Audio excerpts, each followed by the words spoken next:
सगळे संकटात आहेत. तर आता शेताच्या विषयातलं आपण 2 दिवसांनी बघू.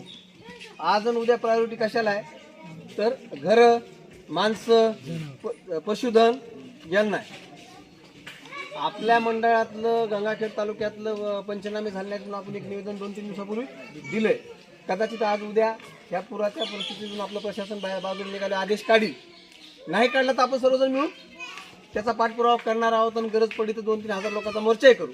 पण आत्ता शेताकडपेक्षा 2 दिवस गावं आणि पंचायत समितीचा विभाग आहे तो कशाचा आहे आपले गावं, घर, गावठाणं आणि कृषी विभाग आणि महसूल विभाग हा शेतीसाठी. तर ते पण उद्या किंवा परवा. आता सगळी यंत्रणा कशावर लावली शासनानं गावावर लावलेली.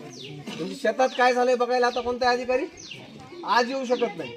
2 दिवसानं येईल. रस्ते बंद आहेत किंवा आता उदाहरणार्थ गंगाखेडमध्ये शहरात पाणी शिरायले तर आता आपले तलाठी लोक कुठं लावली तर तिथं ड्युटी लावलीत ना.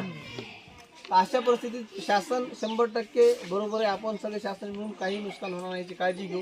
शेवटी निसर्गाचा मोठा प्रकोप आहे तर काही ना काही तोटात आपल्याला होणार आहे.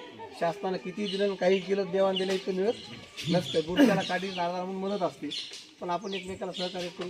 साहेबांचा आपण धन्यवाद व्यक्त करू की अशा अडचणीच्या काळात एक आधार देण्यासाठी शासनाचे प्रतिनिधी आपण इथं आला.